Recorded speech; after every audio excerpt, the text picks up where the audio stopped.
Around 3,500 years ago, Egyptian medical texts prescribed a specific test for women who suspected they were expecting. The instructions were to urinate on bags of wheat and barley seeds over several days. If the seeds sprouted, a baby was on the way. For a broader fertility check, physicians recommended placing an onion inside the vaginal canal overnight.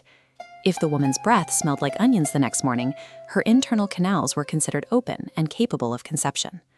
In 1963, a team of medical researchers decided to test the grain method in a clinical setting. They discovered that the ancient Egyptian seed test successfully diagnosed pregnancy in up to 85% of cases. Take a look at this molecular visualization. Pregnant women excrete high levels of estrogen in their urine. On the left side of the screen, we see those hormones acting as a biological stimulant, triggering rapid cell division in the seeds. On the right, the control sample from a non-pregnant subject causes no reaction.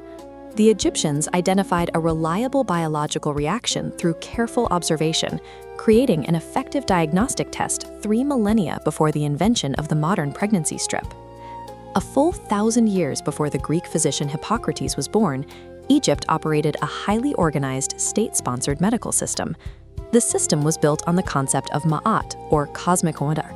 The Egyptians believed the universe and the human body were meant to exist in harmony. Illness was viewed as a physical manifestation of a disturbance in that balance. An Egyptian doctor treating a wound would use a bronze surgical scalpel to repair the flesh, while simultaneously reciting a spoken incantation. They viewed the physical tool and the verbal spell as complementary mechanisms used to restore order.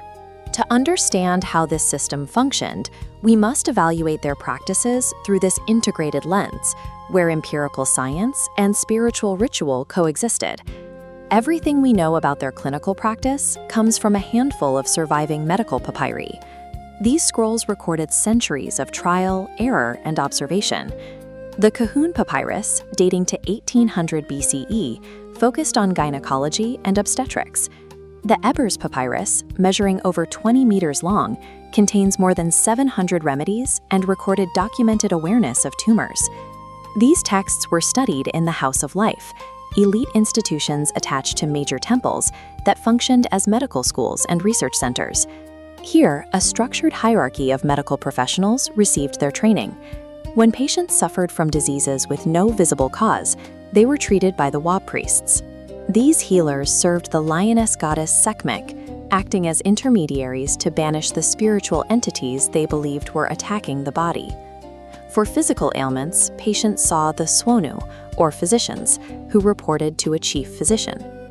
This hierarchy was specialized, including ophthalmologists, a gastroenterologist titled the Shepherd of the Anus, and a woman named Pesichet, who served as the overseer of female physicians. Egyptian healthcare was a state-sponsored bureaucracy that integrated practical technique with ritual.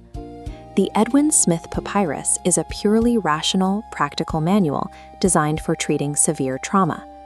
The manual catalogs 48 specific cases of trauma in descending anatomical order, starting with the head and working down to the neck, chest, and spine. Within these cases, we find the first recorded descriptions of the brain's external surface, the protective meninges, and the fluid that cushions the spinal cord. To treat these traumas, surgeons used a developed toolkit. Temple carvings reveal specialized bronze scalpels, forceps, and fire drills to cauterize bleeding. Using specific needle-like instruments, doctors performed the first surgical stitches and bound complex fractures in resin-soaked splints. The archaeological record supports the texts. Mummies have been recovered displaying successfully healed fractures and reconstructive work, such as this wooden big toe. The lacing proves it was attached to a living patient who actively used the device. When a traumatic injury was plainly visible, ancient Egyptian doctors relied entirely on their empirical mastery and careful scientific observation to heal the patient. The success of this system relied on where their observation ended and where their theories began. Their practical treatments were effective. Setting bones with splints remains a standard of care, and they routinely dressed wounds with honey, a substance with natural antibacterial properties. In contrast, their internal medicine included more dangerous practices, such as using crocodile dung for contraception or using spells to attempt to treat internal cancers. These practices were a logical response to the technological impossibility of seeing or operating deep inside the body. When empirical observation hit a physical wall, they turned to magic.